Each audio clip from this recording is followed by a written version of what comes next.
Come on, baby. Let's feel it. Feeling it now. Let's go. It's been too long since I spoke clear and strong. Just something about this concrete gets me down. Hey,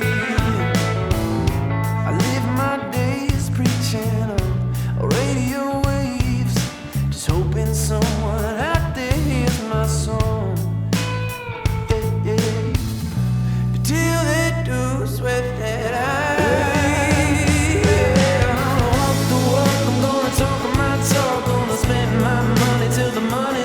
Stimulus, baby. Spend that money.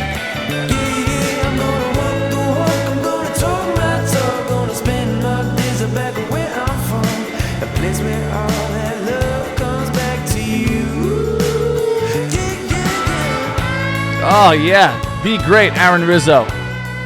Whipping that up just for this show, just for this little podcast being recorded on University Ave in downtown Rochester. Welcome back to the Chris Konya Show, another solo show here in the brand new studio. We're all going through something right now. We're all going through something right now. You know, people say we're all going through something, meaning everybody has a different issue, right? And while that still may be true, we're all going through the same thing. It's very rare, I think, in our lifetime or anybody's lifetime where we go through something like this. And I started this episode twice before the one you're seeing right now. I started and stopped. I started with complaining and making fun of people who are either miserable or trying to be silly.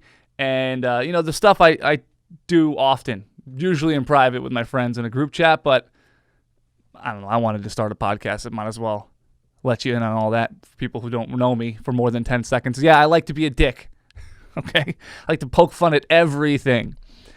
And while it's against my human nature to give these people a pass, these quote-unquote goofballs, these people who crack jokes during this rough time, I'm going to have to. You got to give them a pass. I mean, maybe they're always like that. Maybe they're always, making jokes about how they don't know what day it is and how it's day 24 of quarantine, and because they have nothing to do and they're bored out of their mind, like the girlfriend's doing the boyfriend's makeup, or like there's a picture of someone wearing slippers at 3 p.m. because they didn't have anything to do all day. Whoa, everybody watch out.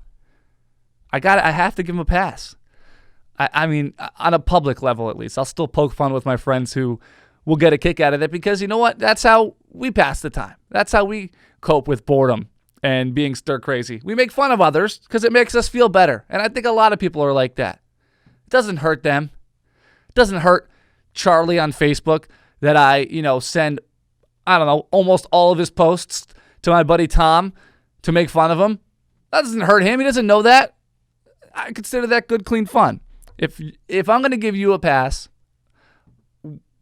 from all the hack and stupid and recycled stuff that I see you do on social media, I'm going to give you a pass. I'm going to let you do you while quarantined. You got to let me do me and let me make fun of you. It makes sense.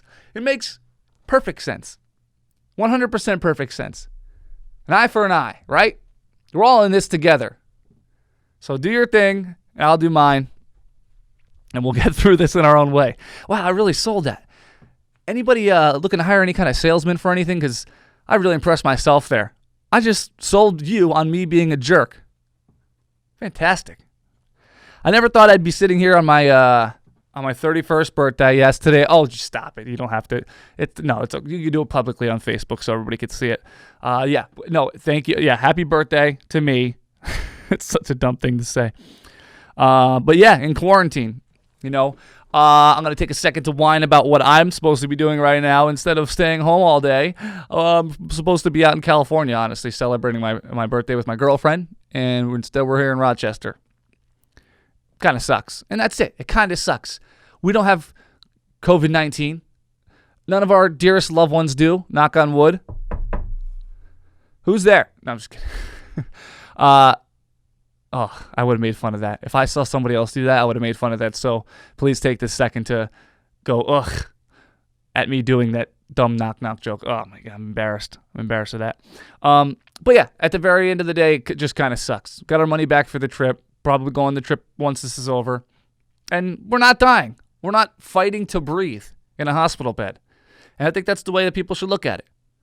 You know, you could be bored. Your kids could be being a pain in the ass. But unless you're wheezing in a hospital bed, I think you're doing all right. So, and you could always postpone whatever you were supposed to be doing or whatever you're supposed to be celebrating. And if you have that attitude, I think you're going to get through this. And if not, you know, come out the other end of this a better person. I'm really, you can tell I'm like all over the place right now. I'm all over the place. The truth is I'm very bored. Very bored, and I built this giant studio, and I feel like I have nothing to say. And I can't figure out if it's because nothing's happening besides coronavirus or because I don't have it anymore or I never did. Really in a weird mental space right now where I'm second guessing everything. Everything I built. And it's, you know, it's not $1 million, but it's a lot of everything I had, the money I put into this and the stuff and the time. And I don't know if anybody else is considers themselves creative and an artist of some sort, but I hope it's just this Groundhog Day lifestyle we're living right now where it's making me feel like I've got nothing. I've got nothing to say, and that's kind of a weird spot to be after you just built a 750 square foot facility strictly for saying stuff and speaking your mind and expressing yourself, only to find out 3 weeks later that you have nothing to say. So that we could, I mean, that's a whole other issue. That's probably a deeper thing that you want to get into, but I don't know. Maybe you can relate on the level where you worked hard for a promotion just before this coronavirus started, and now you don't have a job, and you're like, I don't know, you're beside yourself because you feel like you put in a lot of work into something.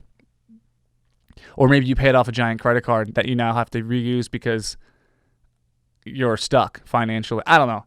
I just feel like I don't know the answer. You know, if it's the world, the atmosphere, or if it's me. And I guess there's no way to find out until this is over and then to see what you got. You know what I mean? I don't know. I just thought of that as it was happening, as I'm stumbling over my words because I'm trying to say stuff that is entertaining and whatever. But that's the truth. I'm a little scared if I did this for nothing or not. I don't know. But I do have stuff to talk about.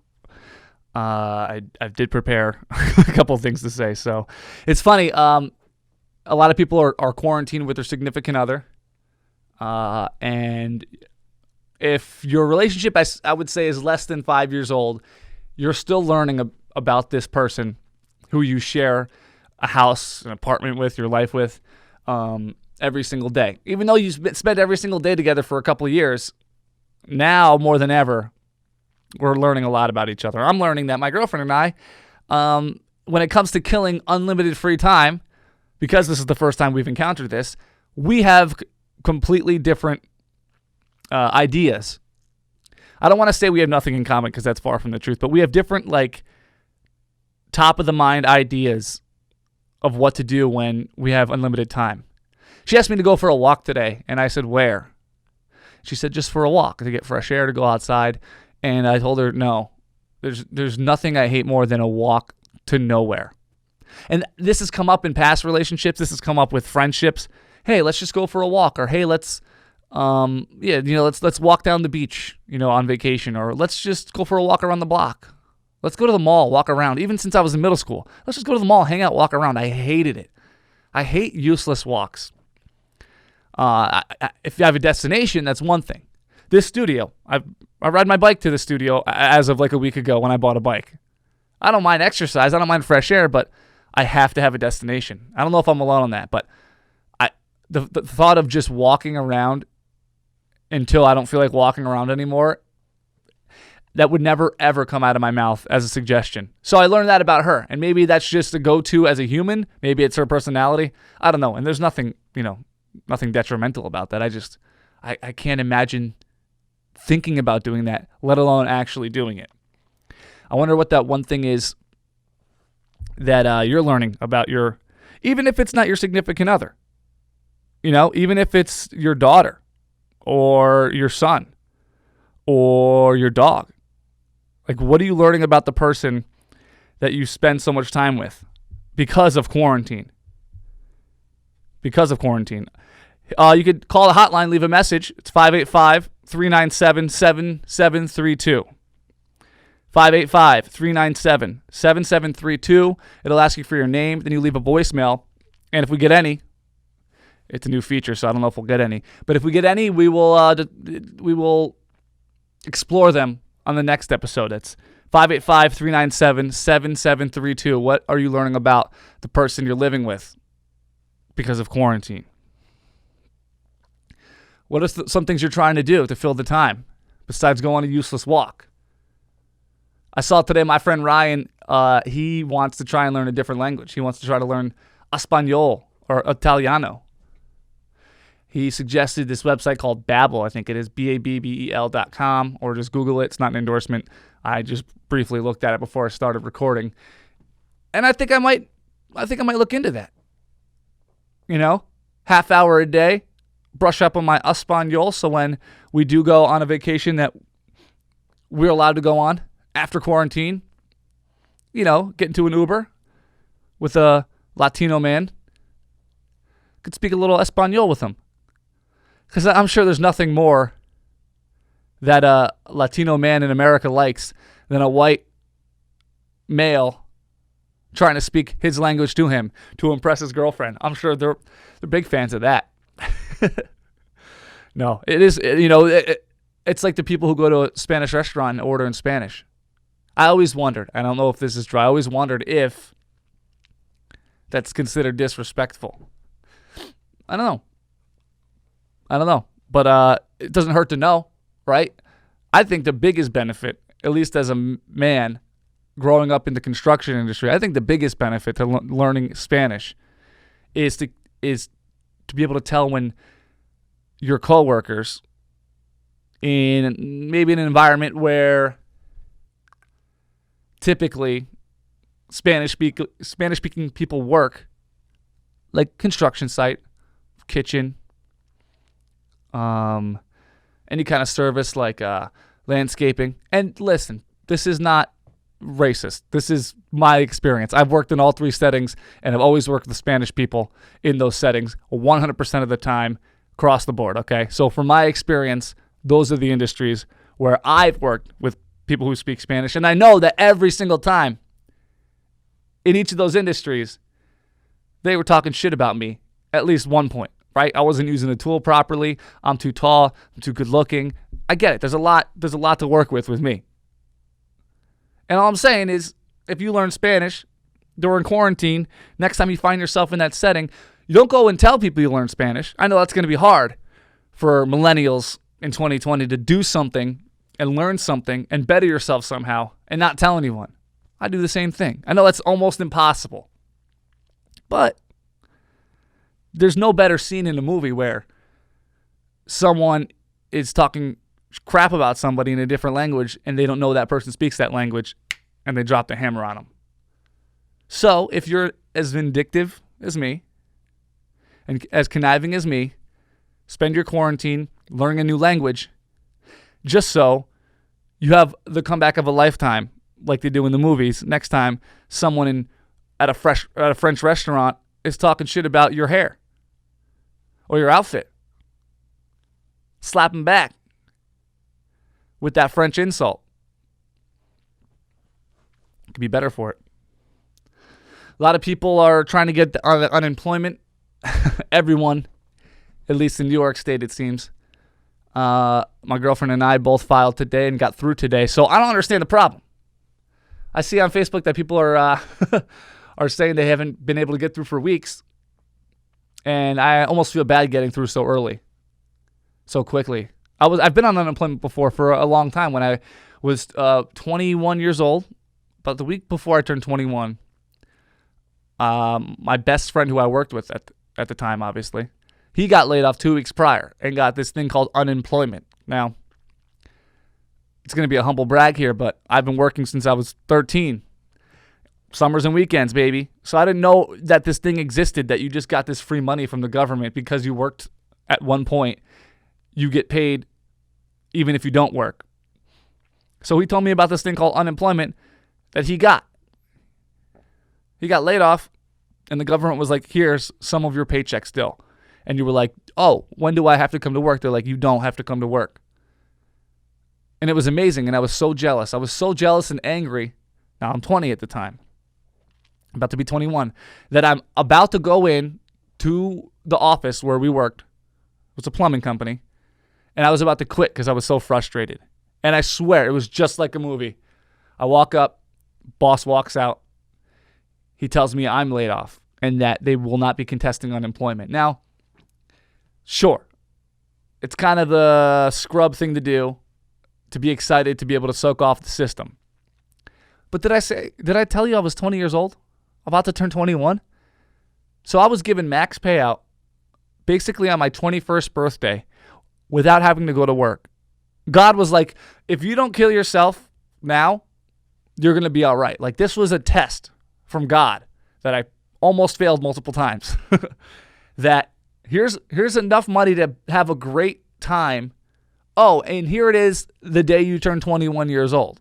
Oh, and by the way, your best friend is also going to have unlimited time off with income. So good luck. We had the time of our lives. We really did. And most people would say I shouldn't tell this story. I shouldn't brag about soaking off the system and collecting unemployment and enjoying myself with those funds. But I don't care. You would do it too, okay? And if you wouldn't do it, your brother or sister or husband or wife would do it. You or someone you know, probably in quarantine with you right now, would do what I did. We had the time of our lives.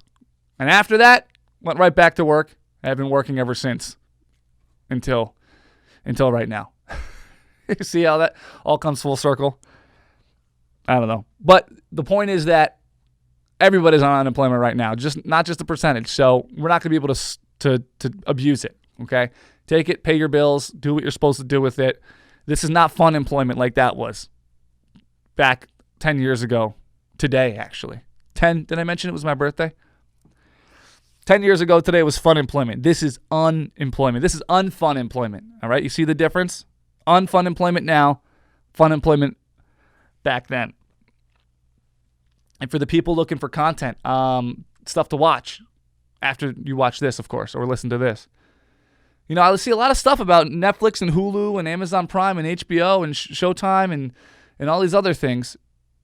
But don't sleep on YouTube. I've been watching a lot of content on YouTube, and there's no punchline or joke here. There's a lot of people out there who have cameras like I do and microphones like I do, and they're much funnier than I am, and they are professionals, that realize that people are staying home and sitting home and have limited things to watch. So they're putting content out every day on YouTube, sometimes multiple times a day. Fresh stuff that they're just recording. They're not recycling old stand-up comedy and stuff like that. They're recording stuff, putting it out, recording stuff, putting it out. So if you could spare it, I pay $11.99 a month and get the YouTube Premium and skip all the ads. I haven't seen an ad on YouTube in a year. And of course, I paid for it, but I figure if you're watching it that much, it's worth it to not have to sit through the ads. But don't sleep on YouTube. That's my point. I just wanted to mention that real quick. Don't sleep on YouTube. What else? Oh, my girlfriend and I just watched this movie called Invisible Man with the girl from Mad Men. She's Peggy in Mad Men. She's from Handmaid's Tale. It's a great concept. Pretty good movie. It's funny because we paid full price for it. Like a price you would pay at the movie theater to go watch a movie. $20 to rent it. And I believe it was $20 to rent it because it's still in theaters. Well, it would be if we weren't quarantined. You know? But it made me think, is that the way that the world is going to go? I did see this thing with John Taffer on YouTube, of course, talking about how the restaurant industry is going to change sporting events, movie theater, and stuff like that. And he, in that discussion, made me think, these movies that they're postponing, I know they're postponing movies like Black Widow and the Rock's new movie, it's like Jungle Cruise or something. Why wouldn't they offer it on a streaming level? And I'm sure there's a very simple answer, business-wise, financially, that they're like, we make this much money by having it in a theater versus this much money streaming it. I'm sure there's a very easy answer, but I don't know. I think that I would definitely pay to watch more movies at home than I do go to the theater. I go to the theater, what, 4 times a year tops, maybe? I would buy movies at least 10 times that if they were available when they were supposed to be available in the theater. You know what I mean? And plus, better snacks at home. You can make little pizza rolls. They don't got pizza rolls at the movie theater. You can make Uncrustables. Well, you just buy them and take them out of the bag. But, man, I bought a box of Uncrustables yesterday. Gone. 10 of them, 10 piece. Gone. There's nothing else to do. So we snack. We watch. We don't go for useless walks. We learn Espanol. And by the next time I record a show, hopefully I could say, learn Espanol in Espanol, because I'm going to hit up that Babbel.com. I'm going to better myself. And, maybe 10, 15 birthdays from now, I'll be eating at Monte Alban, and I'll hear that busboy make fun of my sneakers, and whoosh, slap him right back with some kind of insult in Espanol. And it'll all be worth it. 10 years of Spanish to put down a busboy at Monte Alban. You know what I'm saying? You got to think of these things. You got time to think. Got time to plan. Invest in yourself. Invest in your insults. Thank you for watching. Stay healthy out there. Wash your hands. I appreciate you listening to me babble Babbel. Maybe that's why they call it Babbel.com, because you learn a different, got it. Listening to me rant and speak my truth and all that stuff about what's going on. Just going crazy. I hope this move wasn't the wrong move. Untimely, sure, because the world shut down, but hope building this studio and having a place to speak my mind and be creative, I hope it wasn't a mistake. I'm going to try to keep learning and figuring out whether or not it was a mistake, and if it was, you might not know about it. It'll just stop happening. So hit up the hotline, rochesterpodcast.com. You can send in a video message, some kind of feedback, but the topic for the hotline is what's the one thing you learned about the person you're quarantined with? All right, hit it up. Thank you so much for watching again. Stay healthy, wash your hands, do your thing, and learn your Espanol. You know what I'm saying? Be good. It's been too long since I spoke clear and strong. Just something about this concrete gets me down. Hey, I live my days preaching on radio waves, just hoping someone